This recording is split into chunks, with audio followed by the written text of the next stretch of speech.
આનું નામ સ્વાભાવિક ગુણ શ્રીજી મહારાજનું.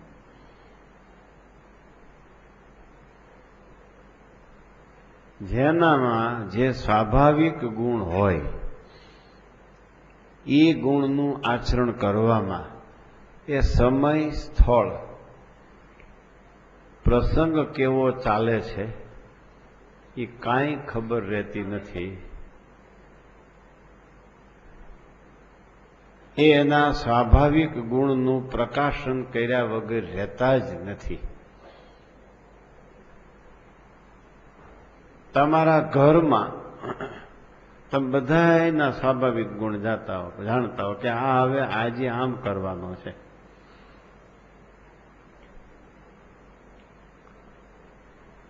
ચાલુ રૂટીન વ્યવહારમાં બહારથી મહેમાન આવે એમાં તમે બધા કુટુંબને લઈને બહાર મહેમાન થઈને જાઓ એમાં ખબર હોય ને તમને બધાની તબિયતની.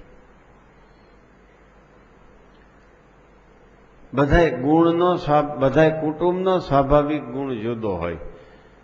કેટલાય કુટુંબમાં સ્વાભાવિક ગુણ એવો હોય કે સારો પ્રસંગ હોય ત્યારે જ રીસાય.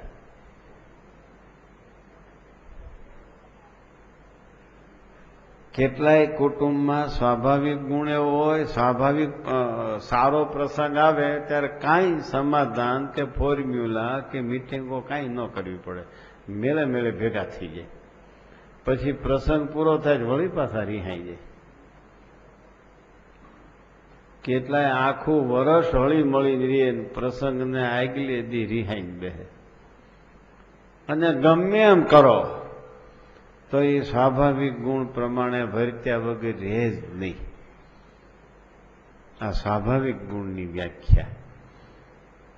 જેને સ્વાભાવિક ગુણ જે દ્રઢ થયો જીવપૂર્વક, એને કોઈ સમય સાથે લાગતું વળગતું નથી, કોઈ પ્રસંગ સાથે કાંઈ લેવા દેવા નથી, કોઈની લાજ, મર્યાદા, મોબત, દાબ એની સાથે કાંઈ લેવા દેવા ન હોય.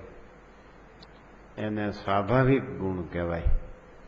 અહીંયા જમવાની પંક્તિ થઈ છે, એમાં મહારાજે જીવાત્માના કલ્યાણની વાત કરી છે, શરીરના કલ્યાણની નહીં. સમજાય છે? આ શ્રીજી મહારાજનો સ્વાભાવિક ગુણ. આવો ભજન ભક્તિનો, કથા વાર્તાનો સ્વાભાવિક ગુણ બની જવો જોઈએ. એને કાયમ જીવાત્માના કલ્યાણનું અનુસંધાન જ રહ્યા કરે.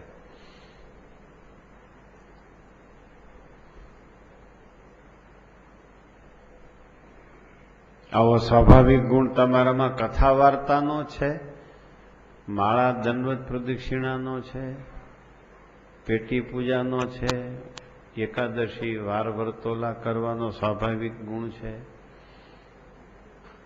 બીજાનો અવગુણ લેવાનો સ્વાભાવિક ગુણ છે, બીજાનો ગુણ લેવાનો સ્વાભાવિક ગુણ છે, સેવા કરવાનો સ્વાભાવિક ગુણ છે તમારામાં, કે સેવા કરાવવાનો સ્વાભાવિક ગુણ છે.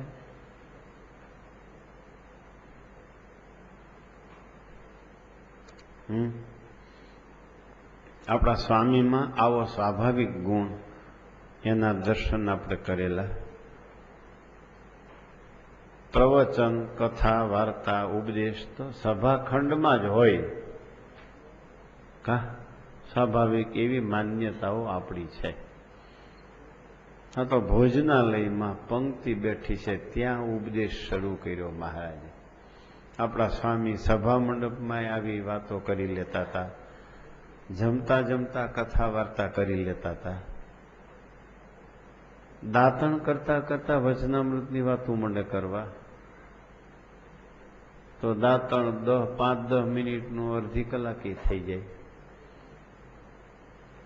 પધરામણીમાં, સીમમાં, વગડામાં, બળદ ગાડામાં બેઠા બેઠા, મોટરમાં બેઠા બેઠા, ખેતરમાં, વાડીએ, સીમ, વગડો, રસ્તો, હે